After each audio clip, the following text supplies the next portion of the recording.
समाधि भाषाभ्यासस्य प्रमाणंतर चतुष्टयम माने वेद, भगवान के वचन गीता और ऐसा ब्रह्मसूत्र, जैमिनी सूत्र और भागवत की जो समाधि भाषा है, ये सब मिलके अपने को कोई बात समझ में आ रहा है। अकेले अपन को निगम पढ़ेंगे तो कोई बात समझ में आएगी, कोई बात समझ में नहीं आएगी। निगम तो ब्रह्म को समझा रहा है, पर वो बात अपने को समझ में नहीं आएगी जब इन सब शास्त्रों को सहारा नहीं लेंगे। तो वो सब शास्त्र भी निगम के अंतर्गत ही गिने जाएंगे। तो निगम और प्रतिपाद्यम को अपने को ये भी समझना पड़ेगा कि निगम माने केवल वेद नहीं, पर वेद और वेद को समझने के लिए जो वेद के अंग हैं, उन वेदन के अंगन को भी निगम में ही ले दिया जाए। वास्तु अपने को ये बात समझ पड़ा है कि जो मूल तत्व है वो साकार भी है और निराकार भी है। मूल तत्व जो है वो साकार है,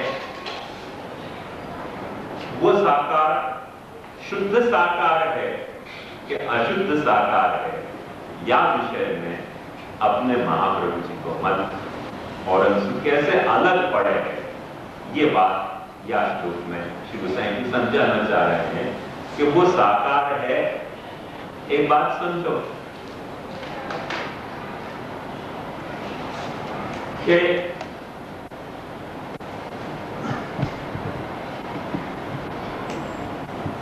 जब अपन ने जगत को साकार और निराकार के रूप में देखो, तब अपने को समझ में तो आई ये बात कि साकार और निराकार एक ही वस्तु, साकार और निराकार दोनों हो सके हैं, पर वह ब्रह्म की जो साकारता है, क्योंकि जगत में कई साकार वस्तुएं शुद्ध साकार नहीं है, अशुद्ध साकार है। या तो उदाहरण अपन मोटर समझ सकें, ये माइक समझ सकें, माइक में भी देखो एक आकार है, ये माइक के स्टैंड में भी एक आकार है, और ये सब अलग अलग कल्पुर्जांशु जुड़े हुए आकार है। और या कि कोई कल्पुर्जा में ऐसी ताकत नहीं है तो वह कुछ छूटो कर दो तो अपने आप वो आकार फिर से एक्वायर कर ले, ऐसी कोई ताकत नहीं है। तो वो ये आकार जो है, ये आकार या के जोड़ तोड़ के आकार है, शुद्ध आकार नहीं है। ऐसे भी जगत में बहुत सारे आकार हैं, और जगत में शुद्ध आकार नहीं, ऐसे मत समझिए कि ब्रह्म ही शुद्ध साकार है। जगत की भी बहुत सी वस्तुएं शुद्ध साकार हैं। जाको उदाहरण मैंने आपको पृथ्वी जल तेज वायु के उदाहरण से दियो, वो शुद्ध साकार है। वहां में कोई दूसरों कोई तत्व मिलके वहां को आकार नहीं दे रहे हो, वो खुद अपने आप तरह से आकारित हो जाए। तो कोई भी फल ले लो, शुद्ध साकार है। जैसे सफरचंद ले लो, तो वो जो वहां को आकार है वही वो फल है, जो फल है वही वहां को आकार है। कोई आकार और फल अलग अलग नहीं है। वृक्ष जो आकार है वो वृक्ष है, जो वृक्ष है सो वह आकार है। तो ये शुद्ध साकार के जगत में भी उदाहरण मिले हैं, नहीं मिले हैं ऐसी बात नहीं है।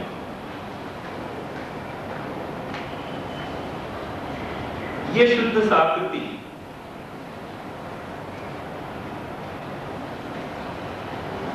परमात्मा में भी या तरीके की शुद्ध साकृति है, परमात्मा अशुद्ध साकृति नहीं है। ये कहने से अपने यहाँ बहुत फर्क पड़े है, और इतना जबरदस्त फर्क पड़े है जाकर चिंता। क्योंकि यदि परमात्मा की आकृति, बहुत से वेदांती ने ऐसे कही, जैसे अपने ही महाप्रभु जी के मत के बहुत करीब मत वालों, एक भास्कराचार्य है, बहुत अच्छे वेदांती, उनके सामने भी ये प्रश्न जब वक्त खड़ो किया कि परमात्मा साकार है कि निराकार है, तो वो कहें कि वैसे तो परमात्मा निराकार है, पर परमात्मा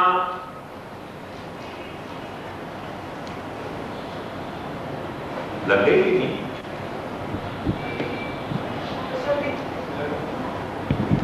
वैसे तो परमात्मा साकार है, पर भक्त की उपासक पे अनुग्रह करके वो साकार हुए है, स्वतः निराकार है। तो भक्त उपासक पे अनुग्रह करने के लिए वो साकार हुए है। तो देखो एक बात समझो, उपासक पे अनुग्रह करने के लिए साकार हुए है, वो अपनी सामर्थ्य से साकार हुए है, पर वो साकारता वाकी कृत्रिम है, सहज स्वाभाविक साकार नहीं है, अपने आप को वो साकार बनावे है। शंकराचार्य जी यासु एक दूसरो स्टैंड ले हैं। शंकराचार्य जी ये कहें कि भगवान ब्रह्म जो है वो अपने आप में, बंद कर दो दरवाजा, घड़ी घड़ी आओ जाओ और ये डिस्टर्ब हो मुझे। हाँ हाँ, बंद ही कर दो, पीछे नहीं सुनाई दे रहे हो, तो थोड़ा बढ़ा दो।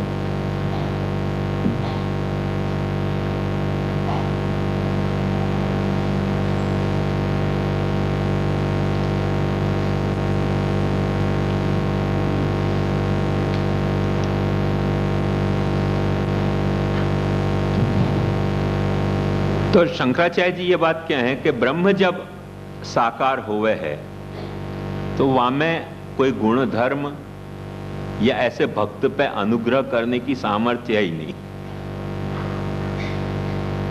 ब्रह्म साकार हुए है दो कारणन से।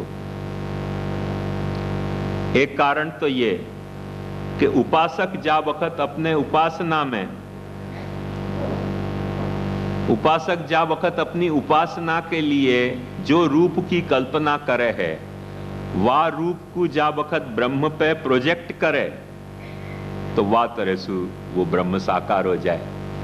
जैसे आपको निराकार की उपासना नहीं हो पा रही है और आप यूं सोच रहे हो कि भाई मेरे इष्ट देव राम हैं, या मेरो इष्ट देव शिव है, या मेरो इष्ट देव कृष्ण है, या मेरो इष्ट देव महादेव है, या गणपति है, तो वो गणपति को आप ध्यान धरो और वो गणपति को या वो शिव को या वो महादेव जी को, उन सबको ध्यान धर के जो वो आप कल्पना को रूप अपनो घड़ रहे हो, वह कल्पना को जब आप दृढ़ बना लो, एक दृढ़ता सुस्थिर कर लो अपने चित्त में, चित्त की वृत्ति वह तरह सुस्थिर हो जाए तो वो ब्रह्म के, निराकार ब्रह्म पे एक तरह से प्रोजेक्टेड हुए है।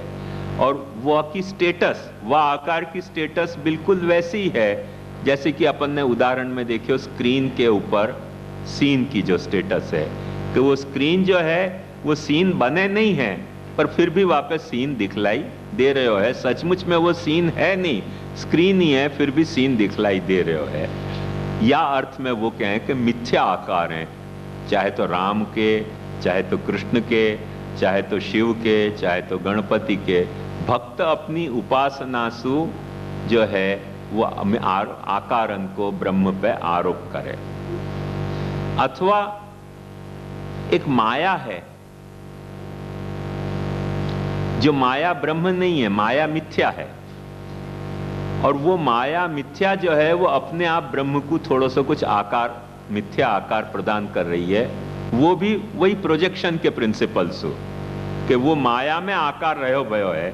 वह को बहुत अच्छे उदाहरण वो या तरह से दे हैं कि जैसे स्फटिक होए, स्फटिक के पास में कोई लाल रंग को फूल अपन रख दें तो स्फटिक भी लाल रंग को दिखने लगे।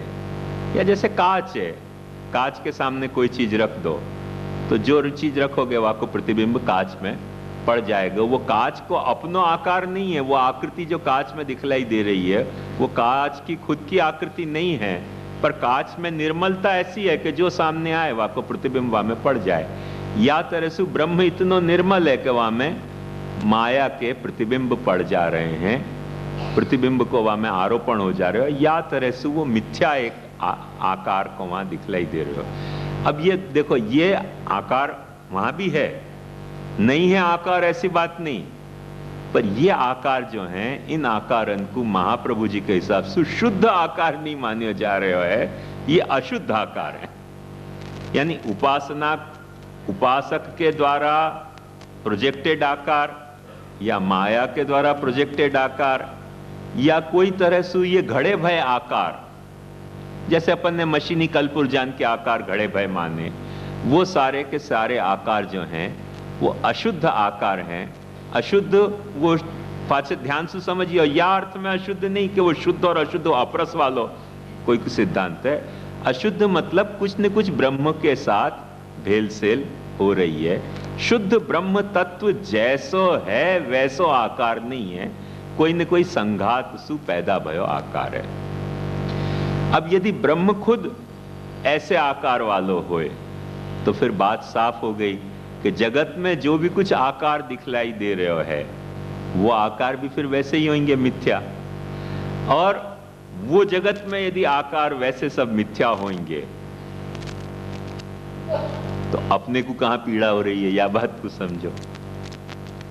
अपने को कहां पीड़ा हो रही है, या बात को समझो कि कृष्ण भूतल पे प्रकटे, राम भूतल पे प्रकटे, नरसिंह भूतल पे प्रकटे, वराह भूतल पे प्रकटे, तो जो जो भूतल पे प्रकटे वो सब आकार भी फिर प्राकृत हो जाएंगे, अप्राकृत नहीं रह जाएंगे। वो यदि प्राकृत रह गए तो क्या नुकसान है? जैसे अपन प्राकृत हैं ऐसे वो भी प्राकृत हो जाएंगे, और जैसे सारा जगत प्राकृत है ऐसे वो भी प्राकृत हो जाए तो हरकत क्या आएगी?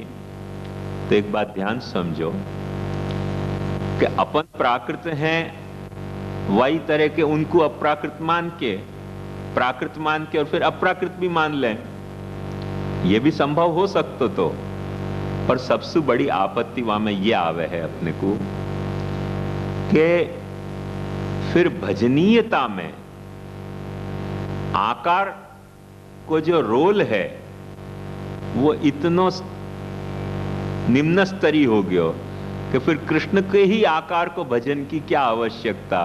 फिर तो कोई भी आकार, जैसे अपन प्राकृत आकार है ऐसे वो प्राकृत आकार है, फिर कोई भी प्राकृत आकार को भजनो है तो भज लो। आकार की जरूरत काय के लिए है? चित्त में निराकार सरलता सु समझ में नहीं आवे या लिए आकार की जरूरत है। आकार जो है वो जैसे स्विमिंग पूल पे जंपिंग बोर्ड होवे है, वो जंपिंग बोर्ड कूदने के लिए नहीं होवे पर कूद के डाइव मारने के लिए होवे है स्विमिंग पूल में। या तरह से जितनो भी आकार है वो सब प्राकृत आकार हो गए हो, तो निराकार के स्विमिंग पूल में डाइव मारने को एक जंपिंग बोर्ड हो जाएगा। वहां पे थोड़ी देर कूद लो, जब तक आपकी उपासना सिद्ध नहीं हो रही है उतनी देर जंपिंग बोर्ड पे आपने देखे होगा यो कूदते रहे डाइव लगाने वाले, और जब उनको बराबर वो किक मिल जाए फिर खटसू वो डाइव लगा के स्विमिंग पूल में चले जाएं। तो वह तरह से यदि आकार सिर्फ जंपिंग बोर्ड की तरह है तो फिर अपने लिए एक बात यह और सिद्ध हो जाएगी कि कृष्ण जो है वो साधन हो गए, फल नहीं रह जाएगा। और महाप्रभु जी ने पुष्टि प्रवाह मर्यादा में यह बात को स्पष्ट खुलासा किया कि भगवान एव ही फलम, अपने लिए तो फल भगवान है, और वो भगवान भी ध्यान से समझो वैकुंठ में विराजे हुए तो होएगो वहां में कोई आपत्ति अपने को है नहीं, वैकुंठ में विराजे और रहवा में, पर भगवान एव ही फलम स यथा वीर भवेद भुवि, अपने लिए फल भगवान है। और कैसो भगवान के जो भूतल पे आविर्भूत होवे वो भगवान अपने लिए फल है। ऊपर विराजे भगवान अपने लिए साधन हो सके है, फल नहीं हो सके है।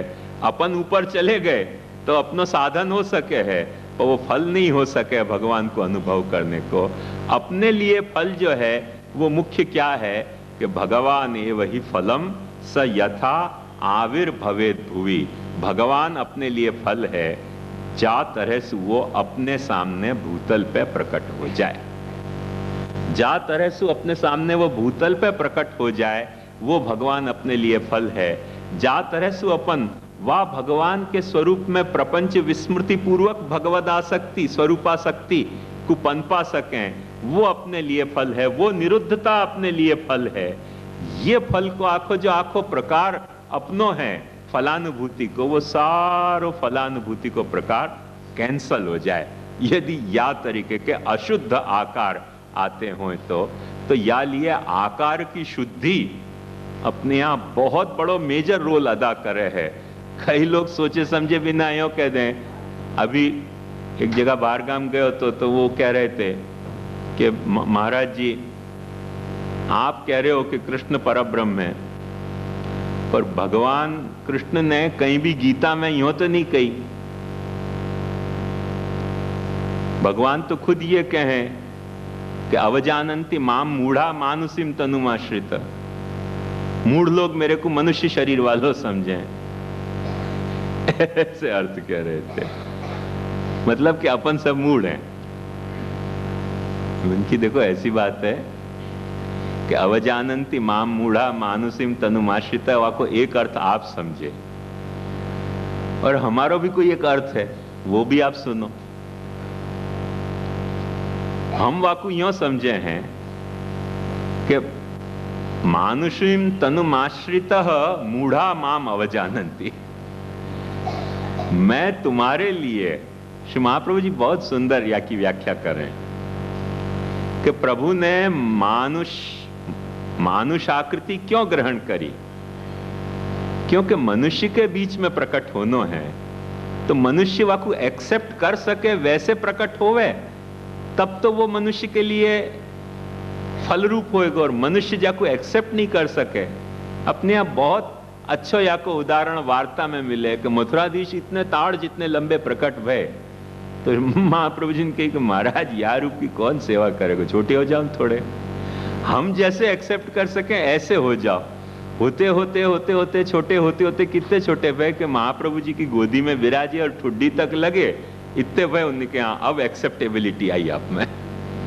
तो प्रभु में भी एक्सेप्टेबिलिटी कब अपने को आवे कि जब अपन एक्सेप्ट कर सकें, अपनी आंख एक्सेप्ट कर सके। अब समझो अचानक एक बात बताऊं कि नरसिंह जी प्रकट हो जाए, भगवान है, वहां में तो कोई दो मत नहीं ना, पर प्रकट हुए तो अपन भागेंगे कि भक्ति करेंगे? और प्रहलाद की बात दूसरी थी, वहां में मादा हतो, पर अभी यहां स्टेज पे समझो कि बहुत कृपा करें नरसिंह जी और दहाड़ते हुए प्रकट हो जाएं, कोई प्रवचन सुनेगो,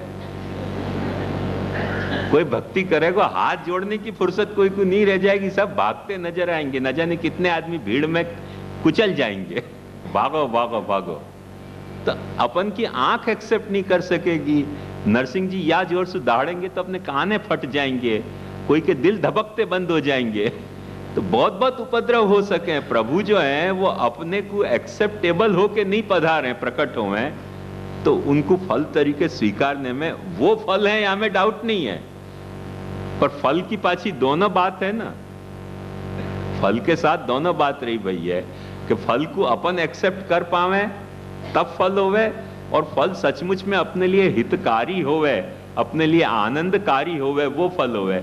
आनंदकारी होवे पर एक्सेप्टेबल नहीं होवे। जैसे यही बात बताऊं, कोई शेर को ही प्यार आ जाए और आके अपने को चाटने लग जाए जंगल में, तो बहुत प्यार आ गया अपने पे, चाट रहे तो अपने को फिर हार्ट फेल की जरूरत ही नहीं है, चाटियो तभी आनंद हो जाए। अब वो क्या भाई मैं प्यार से चाटू, तू प्यार से चाटे पर मेरो क्या हाल होवे, वो तो सोच तू। कोई अजगर को प्यार आ जाए, चारों ओर अपनी ओर लिपट के बैठ जाए। वो पाछले गांव के जी महाराज थे, उनके झोला में सांप रहते, और कोई भी जातो न वाकू कहते कि सामान्य सत्कार करूं कि विशेष सत्कार करूं। भूले चुके कोई ने कह दिया विशेष सत्कार करो, सांप निकाल के तैरा देते माला।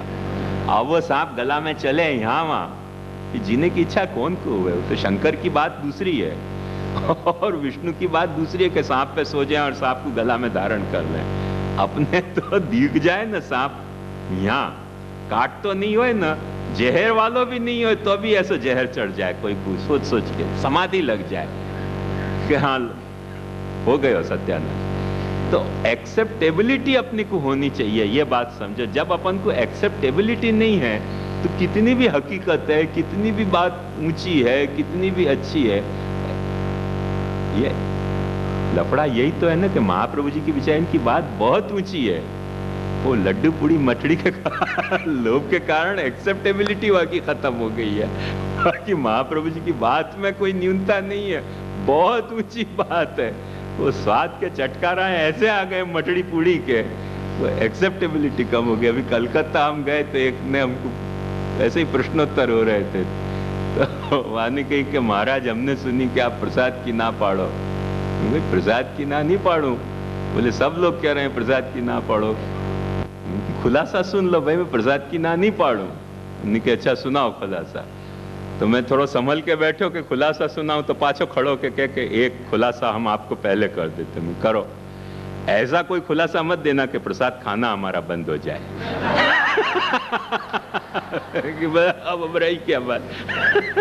जो भी खुलासा देना हो ऐसा खुलासा दो कि प्रसाद खाना हमारा चालू रहे। तो पानी छूट जाए ना मछली के नाम में हो जाए तो छुट्टी, चलो। तो ये वो सिद्धांत सच्चे हैं कि खोटे हैं वो सब दूसरी कथा है।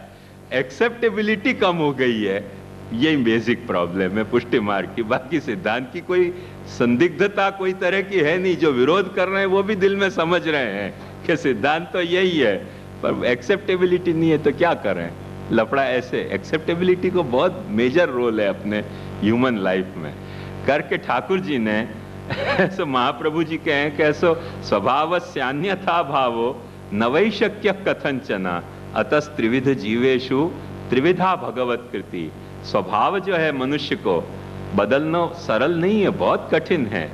तो मनुष्य को जो स्वभाव है वह स्वभाव के ढंग से जो है वो प्रभु कुछ अपना प्रभाव प्रकट करें तब तो एक्सेप्टेबल हो जाए, और दूसरे कोई ढंग से प्रभाव प्रकट करें तो अपन कहें कि चलो भागो यहाँ, तो पहले से ही खुलासा कर दो कि ऐसे सब प्रकट मत करो। मैंने रविंद्र बाबू की एक स्टोरी पढ़ी थी, वहां में एक एग्नोस्टिक विचारक हुए, लेखक हुए, तो वहां में बहुत अच्छा हुआ कि एग्नोस्टिसिज्म माने कि हकीकत क्या है अपन जान नहीं सके, माने ईश्वर है कि नहीं है अपने को पता नहीं चले। तो वहां में क्या हुआ कि वो एक दिन अचानक भगवान को भी कुछ लीला सूझी, तो भगवान वहां के सामने प्रकट होके आ गए कि ले तुमको माने नहीं है ना कि मैं नहीं हूं, देख प्रकट देख। तो एग्नोस्टिक उनको भगवान को यूं कहे कि भगवान थोड़े सभ्य बनो, अपना अस्तित्व मनवानो है तो तर्क दो कुछ, ऐसे सामने प्रकट मत हो जाओ मेरे। ऐसे मैं नहीं मानूंगा क्योंकि मैं तो फिलोसोफर हूं, तर्क दो कुछ ऐसे कि जासू मैं मानूं कि या तर्क सु तुम सिद्ध भय या सु तुम हो। ऐसे सामने प्रकट हो गए तो ये तो तुम ब्लैकमेल कर रहे हो मेरे साथ, साइकोलॉजिकल ब्लैकमेल है। तो ऐसे साइकोलॉजिकल ब्लैकमेल मत करो क्योंकि वो एक्सेप्टेबिलिटी नहीं है, वाकू प्रकट हो जाए तो भी। आदमी की ये बेसिक प्रॉब्लम है, एक्सेप्ट कर पाने को मादा अथवा एक्सेप्ट नहीं कर पाने की विवशता, ये आदमी की बेसिक प्रॉब्लम है जो अपन भी सफर कर रहे हैं। कोई बड़ी बात नहीं है, साधारण कथा है। तो ये बात समझो कि प्रभु ने व्रज में प्रकट भय, व्रज में प्रकट भय वाके पहले प्रभु 4 माने शंख चक्र गदा पद्म धारी चतुर्भुज तरीके प्रकट भय वसुदेव देव जी के यहाँ। पर वाह तरीके के चतुर्भुज यदि व्रज में पधार आते तो बेचारे ब्रजवासी एक्सेप्ट कैसे कर पाते कि ये हमारो है कोई। तो प्रभु ने भी ये विचारे हो कि नहीं, पित्रो संपश्यत सद्य बभुव प्राकृत शिशु।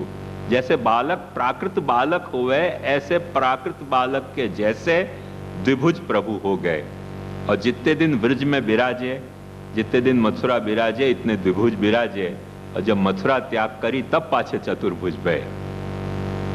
ये कई लोगन को गीता में संदेह हुआ है कि तेनैव रूपेण चतुर्भुजेन सहस्रबाहो भव विश्वमूर्ते।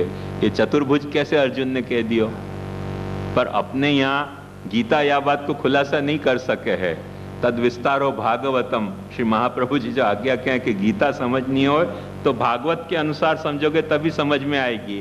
भागवत यह बात को खुलासा करे कि तेनैव रूपेण चतुर्भुजेन, चतुर्भुज अचानक आ कहां से गए भगवान को, अचानक नहीं आ गए थे। जब मथुरा त्यागी भगवान ने तब प्रभु ने पाछो चतुर्भुज रूप धारण कियो। तो ये भागवत खुलासा कह करके गीता भी समझनी हो तो बिना भागवत के समझ में नहीं आ सके है करके अर्जुन वहां कह रहे हो तेनैव रूपेण चतुर्भुजेन सहस्रबाहो भव विश्वमूर्ते। ये बात ध्यान से समझो, कई लोगों को नहीं समझ ही नहीं पाया। कोई लोग कहें अच्छा पाठ सुधार दो, अर्जुन को कहने में भूल हो गई होगी, वहां को कुछ गलत फहमी हो गई होगी, तो पाठ सुधार जो तेनैव रूपेण भुजद्वये न, तो एक एक ऐसे श्रीहस्त काटना शुरू करेंगे अपनी खोटी समझ के कारण, तो फिर गीता ही के सभी श्लोक कट जाएंगे ना। तो ऐसे नहीं है, भागवत वा को खुलासा दे अपने को कि तेनैव रूपेण चतुर्भुजेन। प्रभु ने जब मथुरा त्यागी तब चतुर्भुज स्वरूप पाछो आपने धारण कियो, और ब्रज में पधारे वाके पहले प्रभु ने अपने को द्विभुज रूप से प्रकट कियो तो करके एक बात ध्यान से समझो। कैसो शिशुपाल ने जब वक्त गाली दी है, वह वक्त शिशुपाल ने भी ये गाली दी है कि 4 हाथ हैं, या सो तुम बहुत बड़ो कुछ दावा कर रहे हो, तो हमको क्या पता चले कि 4 हाथ सच्चे हैं कि 2 हाथ खोटे, डमी नहीं लगा दिए जयपुर फुट के जैसे। शिशुपाल ने गाली में ये बात मेंशन करी है। तो मतलब भगवान वह वक्त भी चतुर्भुज से दर्शन दे रहे थे, वो तो गाली देने वालों भी मान रहे हो ना। अब गाली देने वाले को ये एक्सेप्टेबल नहीं है कि 4 हाथ सच्चे हो सके, वो सोचे कि 2 हाथ सच्चे होंगे, 2 खोटे होंगे, डमी लगाए भय होंगे, वो एक दूसरी कथा है। पर 4 चतुर्भुज स्वरूप से दर्शन दे रहे थे, ये तो शिशुपाल भी कह रहे है ना।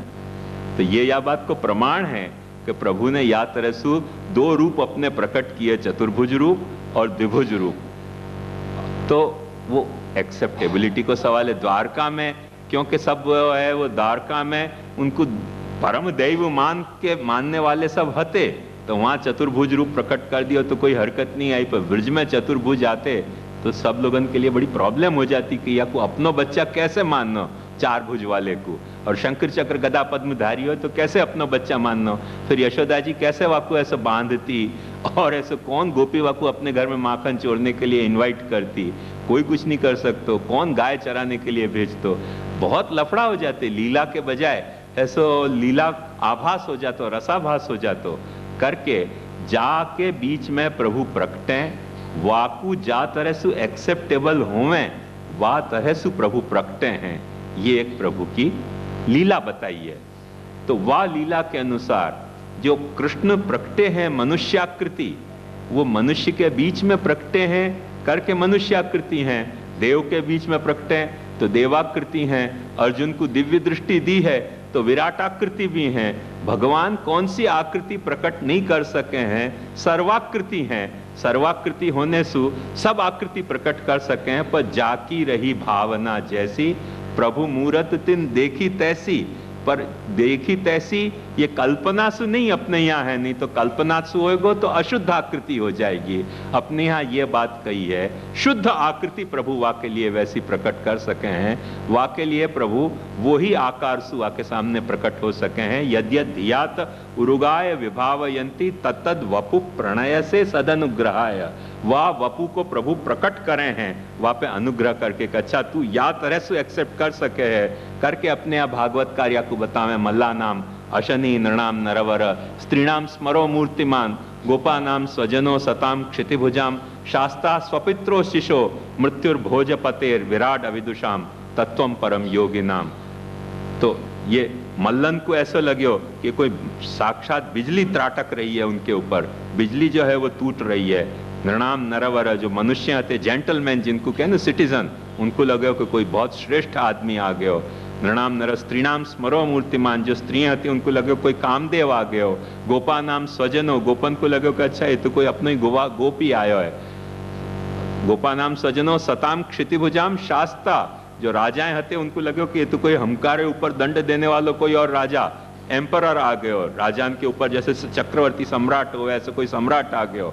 तो इतने सारे सब रूप क्यों प्रकट भय, सबको क्या भ्रमणा भई, कोई को मने मल्टी लेवल जो है वो हिप्नोटिज्म की हो, ऐसी सब बात नहीं है। ऐसे सब आकृति अपन मल्टी लेवल हिप्नोटिज्म सोचेंगे तो वो आकृति अशुद्ध हो जाएगी।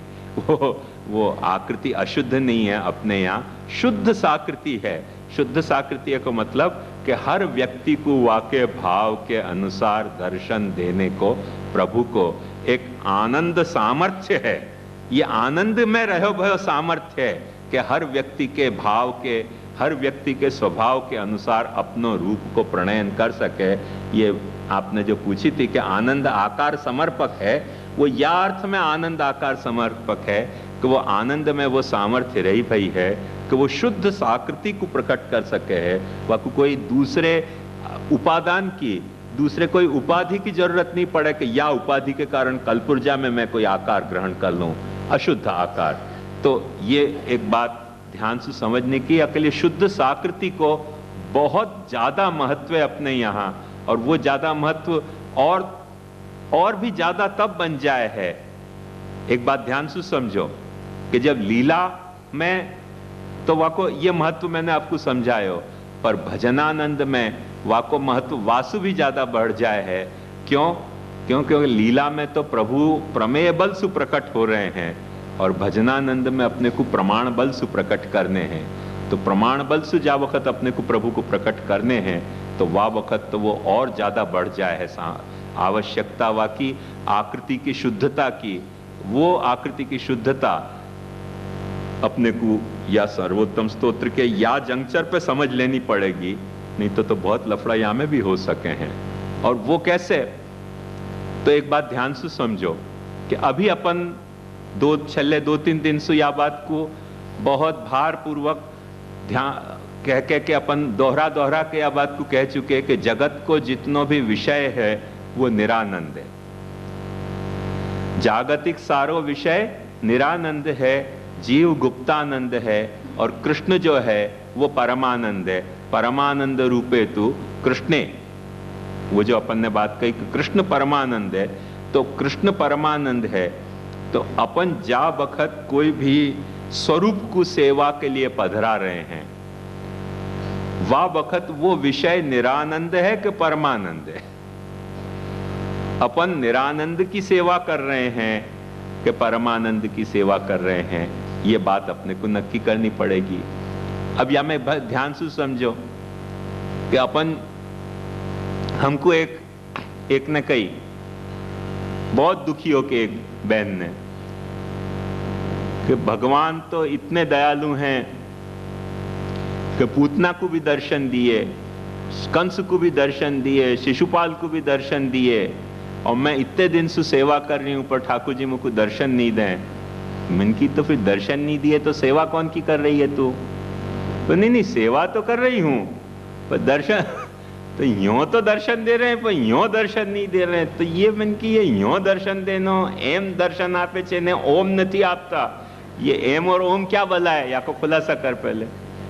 पर दर्शन दे रहे हैं मतलब क्या? वो निरानंद तो को दर्शन दे रहे हो है, तो यदि निरानंद दर्शन दे रहे हो तो सेवा करनी नहीं चाहिए। बात ध्यान से समझो, यदि निरानंद दर्शन दे रहे हो तो सेवा की जरूरत नहीं है, और यदि परमानंद दर्शन दे रहे हो तो ही सेवा करनी चाहिए। क्योंकि महाप्रभु जी ने एक दृढ़तर सिद्धांत ये बताया है अपने को, कैसो गुप्तानंदा यतो जीवा निरानंदम जगद्यत परमानंद यतो कृष्ण सर्वै सेव्य सुखार्थी भी। जीव जो है वो गुप्तानंद है या के लिए जीव की सेवा नहीं करनी चाहिए, जगत निरानंद है या के लिए वाकी भी सेवा नहीं करनी चाहिए, कृष्ण परमानंद है या के लिए कृष्ण की सेवा करनी चाहिए। अब कृष्ण सेवा करनी कहां सेवा करनी? देखो ध्यान से समझो, कृष्ण सेवा कहां करनी? अपन कहेंगे कि तो सेवा को स्वरूप पधरा के कई लोग अपने को या तरीके के पहाड़ा पढ़ा में, क्या पढ़ा में, कैसे जीव ये जो भगवत सेवा है, मूर्ति सेवा है, स्वरूप सेवा है, ये तो जड़ पत्थर धातु की सेवा है, उत्कृष्ट सेवा तो मानसी सेवा है। अपनी ही बात अपने पे लागू कर दे हैं। क्या भयो?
तो अपन जो सेवा कर रहे हैं वो बाहर जो विराजत स्वरूप है वाकी सेवा कर रहे हैं। यदि वो जड़ मूर्ति की सेवा कर रहे हैं तो निरानंद की सेवा कर रहे हैं। वासु बचने के लिए यदि अपन मानसी मूर्ति की सेवा करेंगे, जैसे कि ज्ञान मार्गी लोग अक्सर कहे हैं, तो फिर से एक बात ध्यान से समझो कि यदि मानसी मूर्ति मानस होने के कारण परमानंद होती न, तो मानसी मूर्ति में कोई हरकत आती नहीं। पर अपने महाप्रभु जी के मत में ही नहीं, सभी जितने वेदांती हैं, सभी वेदांती ने मन को भी पाछो भौतिकी मान्यो है।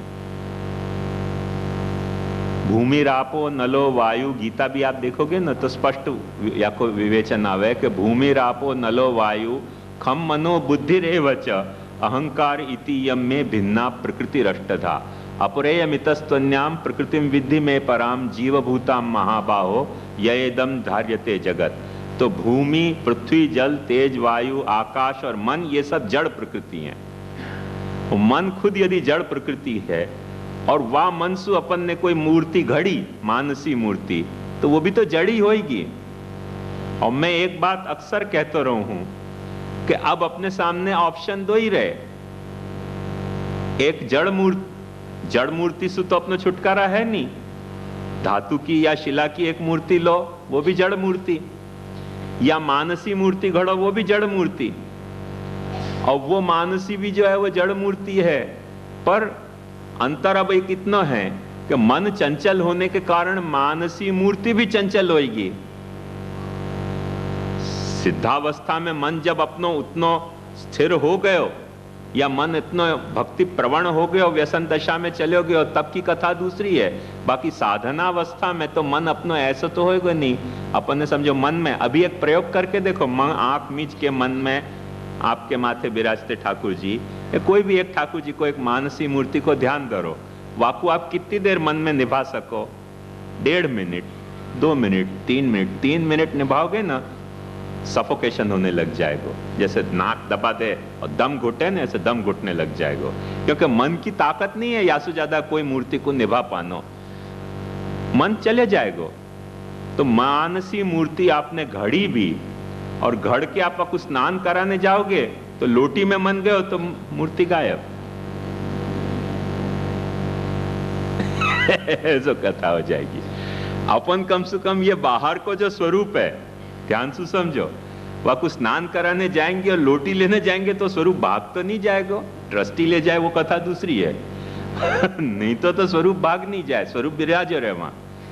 और यही के लिए वार्ता में बहुत सुंदर एक बात आई है, 2 स्वरूपन की, भक्तोद्धारक स्वरूप और सर्वोद्धारक स्वरूप। तो कुंभन दास जी की वार्ता में आपको बड़ा सुंदर अर्थ बताया। आजकल तो वाको भी खोटो अर्थ अपन करें कि श्रीनाथ जी जो है वो सर्वोद्धारक स्वरूप हैं और वैष्णव के घर विराज तो भक्तोद्धारक स्वरूप है। ऐसा नहीं है, ये साफ बात खोटी है, बंडल बात है। भक्तोद्धारक स्वरूप को मतलब ये कि भक्त को भगवान जा तरीके को अनुभव प्रकट करें, वो भक्तोद्धारक स्वरूप। और अनुभव प्रकट नहीं कर रहे हैं और सबको सामान्य रूप से जा तरह से दर्शन दे रहे हैं, वो सर्वोद्धारक स्वरूप है। तो कुंभन दास जी के साथ श्रीनाथ जी खेल रहे थे और उत्थापन को समय भयो तो श्रीनाथ जी ने कही कि अब मैं भागूं। नहीं, कुंभन दास जी ने कही कि अब मैं जाऊं। तो श्रीनाथ जी ने कही क्यों जावे, मेरे साथ खेल ना, मैं तो हूं तेरे साथ। तो बोले आप तो भक्तोद्धारक हो, रिलायबल नहीं हो, कभी भाग जाओ तो। मैं वो महाप्रभु जी को पधराया भयो जो सर्वोद्धारक स्वरूप है, गिरिराज जी पे विराजी हुए, गुलाल कुंड पे कि कहीं पे खेल रहे थे दोनों। तो वो जो महाप्रभु जी को पधराया भयो सर्वोद्धारक स्वरूप है, वो भागेगा तो नहीं, कम से कम जाऊंगा तो कीर्तन करूंगा तो सुनने को तो सही बैठ के, या के लिए मैं वहां जाऊंगा। तो वहां भक्तोद्धारक स्वरूप से सर्वोद्धारक स्वरूप की स्थिरता बताई है। ऐसे नहीं बताओ कि भक्तोद्धारक स्वरूप को कोई माने वोल्टेज कम है या वहां में कोई न्यूनता है। वहां को खोटो अर्थ अपन ने ऐसा गढ़ लियो कि वैष्णव के माथे विराजते स्वरूप सब भक्तोद्धारक हैं। और मंदिर में विराजते स्वरूप सब सर्वोद्धारक है। और गोस्वामी इनके माथे विराजते न जाने कौन से स्वरूप है, वो भक्त भी नहीं है और स्वरूप भी नहीं है, दोनों जगह से गए बेचारे, ट्रस्टी उद्धारक स्वरूप हो गए। वो बेचारा बेभाव गयो गोस्वामी, तो वाके माथे विराजते स्वरूप न भक्तोद्धारक, क्योंकि भक्त है नहीं, तनु वित्त जा करे नहीं सो, और सर्व में वाकी गिनती नहीं है, क्योंकि महाराज है, महाप्रभु जी को वंशज है, सो सर्व में भी नहीं कपे, तो वो खाली ट्रस्टी उद्धारक स्वरूप हो गए। ऐसी दुर्गति हो गई खोटे अर्थन को करने सु। एक बात ध्यान से समझो कि भक्तोद्धारक स्वरूप को मतलब कि आपके मन के अनुसार, आपके मन के मनोरथन के अनुसार जो स्वरूप आपको लीला अनुभव जना रहे हो है वो भक्तोद्धारक है, और आपके मन के अनुसार जो स्वरूप आपको लीला अनुभव नहीं जना रहे हो है, जो विराजे भयो है पुष्ट होके, और आप वाकू अपने मन के अनुसार कुछ कुछ सेवा अनुभव जनाओ, तो वो सर्वोद्धारक स्वरूप है। अंतर ये है, वाकू इतना भयंकर उल्टा अर्थ करके और दुकानदारी चला दी कि महाराज के घर विराज तो स्वरूप जो है वो सर्वोद्धारक है, और तुम्हारे घर विराज तो स्वरूप भक्तोद्धारक है, और वैष्णव के घर विराज तो स्वरूप, वैष्णव जब ऐसे वो गोलोक जावे तो भक्तोद्धारक स्वरूप भी गोलोक चले जाए। कैसी विचित्र बात है यार, कहाँ की बात गढ़ी, कैसे गढ़ी? और भक्तोद्धारक स्वरूप चले गयो, या के लिए जो वैष्णव चले जाए तो आके ठाकुर जी को फिर ग्वाल मंडली में पधरा दो। और ऐसे खाली ठाकुर जी नहीं पधराने हो, उनके श्रृंगार, उनकी सोना चांदी की सब साज सामग्री सहित पधराने, नहीं तो वो सर्वोद्धारक स्वरूप नाराज हो जाएगा। ये और पीछे की कथा है, गंभीर कथा, लीला रहस्य वाको, कि ऐसे ही नहीं पधरानो, जब पधरानो तो सब सोना चांदी साज सामान के सहित पधरा देनो, क्योंकि वो भक्तोद्धारक स्वरूप तो गोलोकवासी हो गयो। अब बच्चो वो सर्वोद्धारक, वो तो वैष्णव के घर विराज नहीं सके, क्योंकि वो तो मोनोपोली बालक की हो गई, तो वो वहां पधरा दो। और वो पाछो खाली नहीं पधरानो, वो रहस्य खास गंभीर रहस्य है कि जब पधराओ सर्वोद्धारक स्वरूप को, तब सोना चांदी झारी और सब माल मलिदा सब पधरा दो, खाली नारायण मत लाओ, लक्ष्मी सहित लाओ। वाला ने माखण भावे, बीजू कहीं मन में ना आवे रे। ये ऐसी गंभीर सब लीला है पुष्टि मार्ग में। तो ये बात समझो कि ये खोटे अर्थ हैं। मूल बात है सर्वोद्धारक को मतलब कि जो प्रकट दर्शन दे रहे हो है सबको, कॉमनली सबको दर्शन दे सके, ऐसा जो स्वरूप वो सर्वोद्धारक। और जैसे कुंभन दास जी जा वक्त श्रीनाथ जी सु बात कर रहे हैं, वो बात वो जा स्वरूप सु, जा रूप सु बात कर रहे हैं, वो रूप कुंभन दास जी को तो दर्शन दे, पर अपन वहां खड़े हो तब भी अपने को दर्शन नहीं दे, तो वो भक्तोद्धारक स्वरूप है श्री जी को, कि जो सिर्फ कुंभन दास जी को ही दर्शन दे रहे हो है, अपने को नहीं दे रहे हो है। जैसे श्री महाप्रभु जी सेवा करें, गज्जन धावन सेवा करे, तो गज्जन धावन को तो अनुभव होवे ये बात कि ठाकुर जी यूं कह रहे हैं, यूं कह रहे हैं, अपन वहां बैठे हुए तो भी अपने को अनुभव नहीं होवे। जैसे महाप्रभु जी को जब ठाकुर जी ने ब्रह्म सम्मन की आज्ञा दी और महाप्रभु जी ने दामोदर दास जी से पूछी कि कछु सुनियो, तो उन्होंने कही सुनियो पे समझियो नहीं, तो इतने अर्थ में वो सर्वोद्धारक हो गए हो, भक्तोद्धारक नहीं है तो केवल, क्योंकि समझियो नहीं एक दूसरी कथा है, पर सुनियो तो सही ना, पर सुन भी नहीं सके कि क्या कह रहे हो ठाकुर, कौन को दिखलाई भी नहीं देते हो, तो वो भक्तोद्धारक स्वरूप है। या तरीके को वार्ता में समझाना चाह रही है, भेदभाव को ऐसे खोटो अर्थ कभी नहीं समझना। आप लिख लो डायरी में आपके, नहीं तो ऐसे खोटे अर्थ करके अपने को बेवकूफ बनाने वाले बहुत तत्व मौजूद हैं आजकल।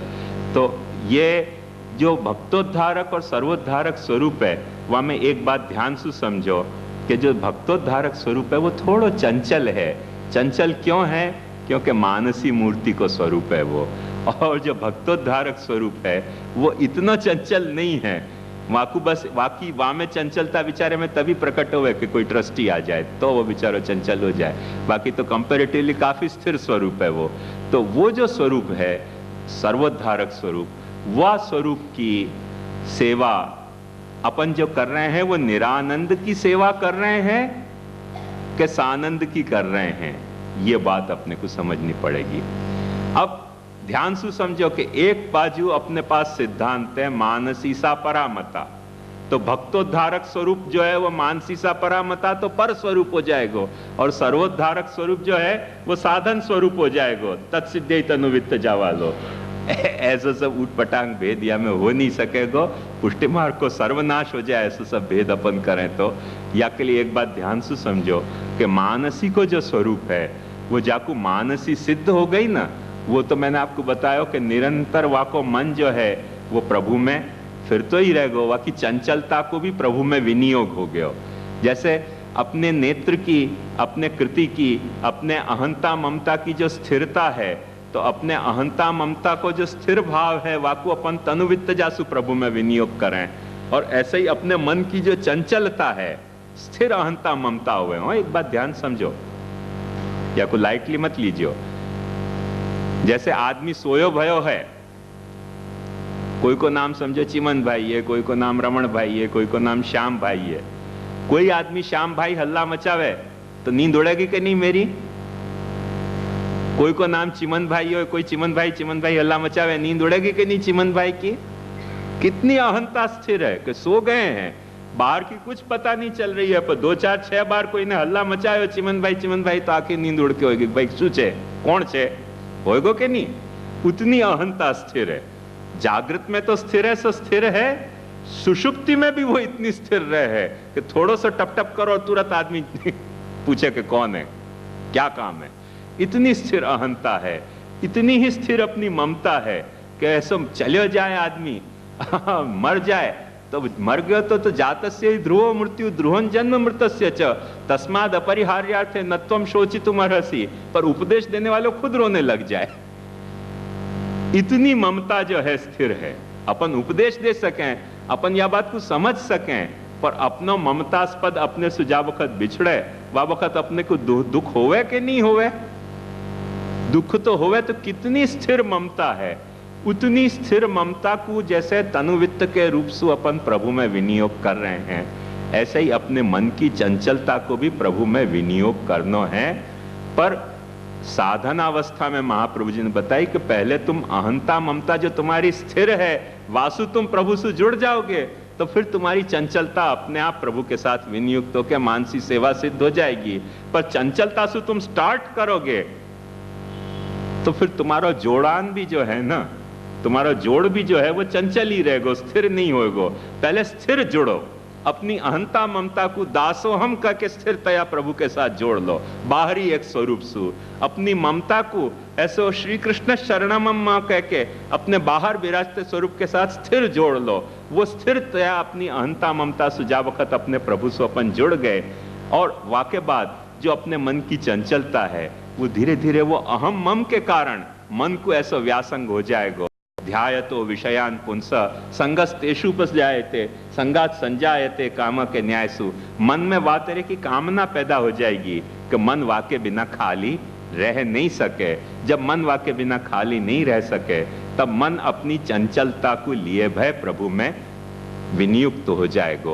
वो जा दिन विनियुक्त होगा वह दिन तनुवित्त जा सेवा सिद्ध, वो मानसी सेवा सिद्ध होगी। वो कथा आगे की है। और इन भक्तन को वह तरीके की मानसी सिद्ध हती करके इनको भक्तोद्धारक स्वरूप का दर्शन होतो। तो मने जो स्पेशल कृष्णदास मने कुंभन दास जी को ही स्वरूप हतो, जा स्वरूप के दर्शन दूसरे कोई को नहीं होते थे। भक्तोद्धारक स्वरूप का मतलब क्या कि जा स्वरूप को दर्शन कृष्णदास कुंभन दास जी की जो हृदय है, वह हृदय में रहो भय जो भाव है, वो भाव वाली निगाह ही वह स्वरूप को दर्शन कर सके। हर आदमी वह स्वरूप को दर्शन नहीं कर सके। वो जैसे मैंने कल आपको बताई, निगाहों ने देखी मोहब्बत ने मानी तेरी बेमिसाली तेरी लाजवाबी। तो वो कुंभन दास जी के हृदय ने वो भक्तोद्धारक स्वरूप को देखा है कि वो मेरे साथ खेल रहे हो है, मुझको कह रहे हो घोड़ा बन जा, मुझको कह रहे हो ये कर। गोविंद स्वामी को वो भक्तोद्धारक स्वरूप जो है, गजन धावन को वो भक्तोद्धारक स्वरूप जो है वो बताते। तो शिवनाथ जी को जो ये जाकू सर्वोद्धारक स्वरूप कह रहे हैं, कोई पे घोड़ा बन जाए ना तो भैंसा के का हाल भाई वो अपन जान रहे हैं वार्ता के हिसाब से। क्रीड़ा में भी विराज जाए तो बड़ी मुश्किल हो जाएगी। तो एक बात ध्यान से समझो कि भक्तोद्धारक स्वरूप जो है वो अपने अहंता ममता के स्थिर विनियोग, स्थिर संबंध को बांधने वाला स्वरूप है। सर्वोद्धारक स्वरूप जो है वो, और जो भक्तोद्धारक स्वरूप है वो स्वरूप है जो अपने मन के साथ कॉरस्पॉन्ड कर रहे हो है। पर इन दोनों स्वरूप में जब अपन ने मन और जो भौतिक विषय हैं, शिला है, धातु है, इन सब के साथ जब अपन निरानंदता की बात सोच रहे हैं, तब इनमें परमानंदता कहां से प्रकट करनी? मुझ सवाल अपना जो बाकी है ना, वो ये सवाल बाकी है कि इनमें परमानंदता प्रकट कैसे करनी? क्या मन के प्रोजेक्शन से करनी? जैसे विषयानंद अपन प्रकट कर रहे हैं मन के प्रोजेक्शन से, क्या या तरह से अपने मन में रहे हुए आनंद उन पे प्रोजेक्ट करना, अथवा कोई और सिद्धांत है? तो एक बात समझो कि यदि अपने मन में रहे हुए जो गुप्तानंद है, जाकू आत्मानंद कहो जा रहे है, वह आत्मानंद में विहार करने वालों कृष्ण, आत्मानंद समुद्रस्थम कृष्ण में विचिंतित, वो कृष्ण को विचिंतन करना तो एक दूसरी कथा है, पर वह आत्मानंद को यदि अपन बाहर प्रोजेक्ट करेंगे, केवल इतनो ही सिद्धांत होए, तो वो जो आकृति है फिर पाछे दो कल्पुर्जान से घड़ी बई हो गई।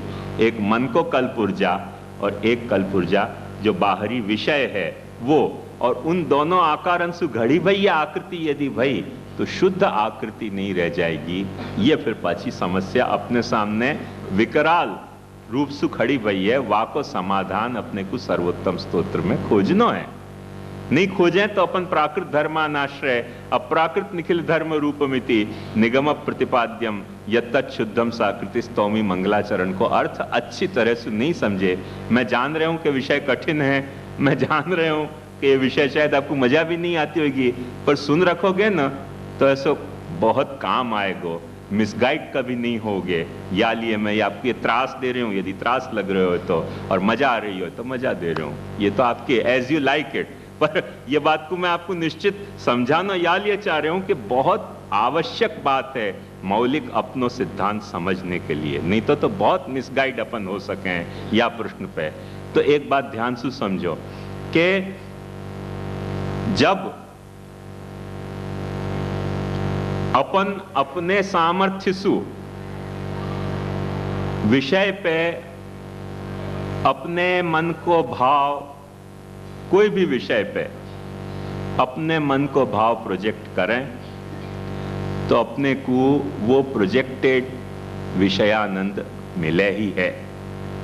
ये बात तो अपन एक छोटे से ऐसे उदाहरण से देख सकें कि जैसे अपनो बच्चा है, अपनो दोस्त है, अपनी पत्नी है, अपनो पति है, अपनो घर है, वो अपने को पसंद आती कोई भी चीज़ है, मारुति है कि वीडियो है कि टीवी है, कोई भी चीज़, वहाँ में आनंद है नहीं। आनंद तो अपने भीतर है, पर अपने भीतर रहे हुए आनंद को लेने के जो भाव सु जा वक्त अपन विषय को देख रहे हैं तो वह विषय में वो प्रोजेक्टेड आनंद अपने को मिले है। वह को मूल कारण ये है कि विषय के रूप में विषय अपने सु कोई हाथ मिला नहीं रहे है, अपन विषय सु हाथ मिला रहे हैं। क्योंकि वो विषय की ये सीमा प्रभु ने प्रकट करी है कि वो निरानंद विषय है। वो मैंने आपको यही लिए एक उदाहरण दियो तो वह दिन 2-3 दिन पहले, कौन से दिन को याद नहीं रहे हो, कि तिनका जा वक्त आग में से निकले वह वक्त आग ही होवे है और शुद्ध आग होवे, भले छोटो होए, छोटी सी आग की एक हकीकत है, पर है वो आग, अग्नि, पर फिर वह में से अग्नि बुझे पर गर्मी रहे, और फिर एक कुछ क्षण के बाद वो गर्मी भी ठंडी पड़ जाए और वो एक कालो तिनका बन जाए। तो ये जो विषय है, अपनो जीव है, वो कैसो तिनका है परमात्मा में से व्युच्चरित भयो कि अग्नि वाकी बुझ गई है पर गर्मी बाकी है आनंद की। पर जो जड़ जो वस्तु हैं वो कैसे तिनका है कि जाकी गर्मी भी बुझ गई है, सिर्फ कालो तिनका रह गया है, जड़ कालो तिनका रह गया, वह तरीके को वो जड़ विषय है। तो वह जड़ विषय में कोई भी यदि कोई आकृति प्रकट हो रही है, वहां में निरानंदता अपने को होनी स्वाभाविक है। स्वाभाविक क्योंकि आनंद तिरोधान सुई तो ये सारी प्रक्रिया घटित हुई है। अब वहां में यदि अपन आनंद ले रहे हैं तो अपने आत्मा में रहे हुए जो गुप्तानंद है वो वहां पे प्रोजेक्ट करके तो निश्चित रूप से ले सकें। जैसे एक बात ध्यान से समझो कि बच्चा को माँ के दूध की भूख लगे, माँ समझो घर काम कर रही है, माँ दूध नहीं पियावे तो बच्चा क्या करे, अंगूठा चूसने लग जाए। और वह कुछ एक बहम पैदा हो जाए ऐसा वहम पैदा हो जाए कि हाँ दूध मिल रहे हो 5-10 मिनट तो चुप हो ही जाए। और अंगूठा चूस के बच्चा को जब वक्त व्यसन हो जाए ना तो नींद भी आ जाए पची। ये और एक महात्म्य हो, ये सब अंगूठा चूसने के ऐसे ऐसे महात्म्य है कि अंगूठा चूसे, और ऐसे ऐसे भी महात्म्य के जब वक्त वो व्यसन बढ़ने लगे तो 2-4 में ऐसे भी जानू कि शादी भाई तब तक भी अंगूठा चूसते थे। व्यसन की बात है ना, तो अपन तो वो तो कोई की बात में शादी की कर रहे हूं, अपन तो मैंने ठठड़ी में बंधे तब तक भी ये विषय के अंगूठा चूसते रहे। ये बात मत भूलियो। अपने को शादी पे हंसी आवे, पर वासु भी ज्यादा गिलिंडर नोबेल माने फर्स्ट प्राइज विनर अपन सभी हैं। अपन ठठड़ी में बंधेंगे तब तक विषय के अंगूठा चूस ही रहे। आनंद भले दूध मिले कि नहीं मिले, पर मजा तो आ रही है ना विषय आनंद की। ऐसे अपन सब है। वहां पे हंसी आवे वो तो अच्छी बात है, पर पहले थोड़ा सा अपने भी हंसने को ये विषय है। हंसी आवे नहीं अपने को, अपने पर है विषय हंसने को। माने असद हमने भी लड़कपन में मजनू पे असद संग उठाया था कि सर याद आया, फिर मुझे दीदे तर याद आया। तो ये अपना सर भी थोड़ा याद करने लायक है कि हर अपन ऐसे अंगूठा चूस चूस के मस्त हैं। कोई अंगूठा सबको मिले हुए चूसने के लिए, जिनमें से दूध वूध कचू नहीं मिल रहे हो आनंद को, पर चूसने को मजा आ रहे हो, विषय को ऐसा आनंद आ रहे हो कि नींद आ जाए, अच्छी सी तृप्ति हो जाए। तो एक बात ध्यान से समझो कि अपन जो विषयानंद ले रहे हैं वहां में अंगूठा की गरीब की ताकत नहीं है कि दूध को एक टीपा भी अपने मुंह पे टपका सके। या लिए जो आनंद मिल रहे हो है अंगूठा सु, वो निरानंद पे बच्चा के द्वारा प्रोजेक्टेड खुद के दूध पीने को आनंद है। दूध पीने की क्रिया जो करे है वो क्रिया सर्वापि सहीवात्र परं दुग्धन न विद्यते हो जाए कि क्रिया सब वही है पर दुग्ध गायब है वासु। याद रहे को दुग्ध पीने की क्रिया को आनंद मिल के मस्ती आ जाए और नींद भी आ जाए। बच्चा को अंगूठा चूसते कोई को रबर की टोटी से नींद आ जाए। अलग अलग कथाएं। तो ये सब कथाएं जो है ना विषयानंद की कथाएं ऐसी एग्जैक्टली मजा आवे ना, तो ध्यान देखोगे तो बहुत मजा आवे रबर की टोटी अंगूठा चूसने में, इन सब में। पर वो कछु मिल नहीं रहा है वहां सु आनंद, पर अपन अपनो आनंद वा बहाने सु वहां पे प्रोजेक्ट कर रहे हैं। पर ये विषय की सीमा है। महाप्रभु जी कह रहे हैं ब्रह्म में ये सीमा नहीं है। क्यों सीमा नहीं है? वहां को कारण महाप्रभु जी समझावे कि ब्रह्म में ये सामर्थ्य है कि ब्रह्म यदि तुम पे कृपा करना चाह रहे हो है, जैसे अपनी वार्ता में आयो कि साहब कैसे मिले, कि जैसे हम तुम मिले। अपने को ब्रह्म से मिलना है तो बहुत कठिन है, पर ब्रह्म को यदि अपने से मिलना है तो कथा बहुत सरल है। जैसे हम तुम मिले, ऐसे ब्रह्म यदि अपने को मिलना चाहे है तो विषयानंद के रूप में, माने विषयानंद नहीं, विषय के रूप में भी परमानंद अपने को प्रदान कर सके है। विषय में यह ताकत नहीं है कि परमानंद प्रदान कर सके, पर ब्रह्म में यह ताकत है कि विषय रूप से भी परमानंद प्रदान कर सके। ब्रह्म में यह ताकत है कि ऐसो मैंने अपने को आत्मा के रूप में भी, मन के रूप में भी वो परमानंद प्रदान कर सके। या अर्थ में अपने यहाँ मानसीसा परामता, या अर्थ में अपने यहाँ जो सेव्य स्वरूप है वाकु साक्षात भगवत स्वरूप मान्यो, मूर्ति नहीं मानी। या बात को श्री महाप्रभु जी कहाँ कह रहे हैं? यह बात ध्यान समझो। सिद्धांत मुक्तावली में तत्रैव देवता मूर्तिर्भक्त्या या दृश्यते कचित गंगायांच विशेषेण प्रवाहा भेद बुद्धये। अभेद बुद्धि जा वक्त अपने को होवे, अपने को यह अभेद बुद्धि समझ में आवे कि ब्रह्म जो है वो चाहे, माने गंगा देवी जो है वो चाहे तो गंगा जल में भी प्रकट हो सके, और गंगा देवी चाहे तो तुम्हारे घर में भी प्रकट हो सके। पर तुमको यदि गंगा को मजा लेनी है तो गंगा के किनारे पहुंचना पड़ेगा। गंगा के किनारे पहुंचे बिना तुमको गंगा जल मिलना हो, ये आजकल पॉलीथीन में मिल रहे हो वो कथा मैं नहीं कर रही हूं, पर जो तुमको यदि गंगा जल को पान करना है, तुमको यदि गंगा स्नान करना है तो गंगा के किनारे पहुंचना पड़ेगा। पर गंगा को यदि तुम्हारे को पास आना है तो वाके किनाराएं जो हैं वो बंधक नहीं हो सके, प्रतिबंध पैदा नहीं कर सके। वो तुम्हारे घर में भी प्रकट हो सके है, जहाँ किनारा नहीं है वो भी। वाकी गंगोत्री से लेके गंगा सागर संगम तक की जो रूट है वो रूट वाकू रोक नहीं सकेगी कि भाई यही रूट में तुम बहो, क्योंकि यहाँ मेरा आध्यात्मिक और आधिदैविक विस्तार है तुम्हारो, अब याकू छोड़ के तुम दूसरी जगह नहीं जा सको। गंगा देवी पे ये प्रतिबंध नहीं है, पर गंगा के भक्त के ये लिमिटेशन है कि वो गंगा के तट पे पहुंचे बिना गंगा जल को आनंद ले नहीं सके है, या लिए अपने ये लिमिटेशन है गुप्तानंद होने के कारण कि अपन विषय में सु ऐसो परमानंद नहीं ले सके हैं। पर प्रभु यदि सर्वानंदमयस्यापि कृपानंद सुदुर्लभ हृदगत स्वगुणान श्रुत्वा पूर्ण प्लावयते जनान, वो ऐसी पूर ला सके है कि विषय में भी परमानंद छलकने लग जाए। ये वाको अचिंत्य सामर्थ्य है, और या अचिंत्य सामर्थ्य को श्री महाप्रभु जी यूं के हैं। देखो बहुत समझने की बात है कि जो भी कुछ अपन काम करें ना, जैसे एक लड़की है एक लड़का है, पर विवाह को संस्कार भयो तो वो पति और पत्नी भय, विवाह को संस्कार नहीं भयो तो लड़की और लड़का है। एक व्यक्ति है एक दूसरा व्यक्ति है, पर दोस्ती को प्रेम को संस्कार एक दूसरे के साथ भयो तो वो दोनों दोस्त हो जाएंगे। एक व्यक्ति है, पर एक ने एक में गुरु भाव स्थापित कियो तो वहां में गुरुत्व आएगो और या में शिष्यत्व आएगो। ये जो है वो संस्कारन के कारण प्रकट हो तो भयो एक संबंध है, भावात्मक संबंध। यही तरह से प्रभु के साथ जा वक्त अपन भक्त मने वो जो स्वरूप है, ध्यान से समझो, वह स्वरूप को जब वक्त अपन भक्ति को संस्कार करेंगे ना कि यार भक्ति के संस्कार सुसंस्कृत हो, जैसे ब्राह्मण के बेटा को जनोई दें तो वो ब्राह्मण संस्कार सुसंस्कृत होने पे वो ब्राह्मण हो जाए, नहीं तो वो शूद्रवत होवे। ऐसे वह सेव्य स्वरूप को जा वक्त अपन भजन सुसंस्कार करें कि सुधर सुधर सुधर तू, तो वो सुधर के परमानंद बन सके।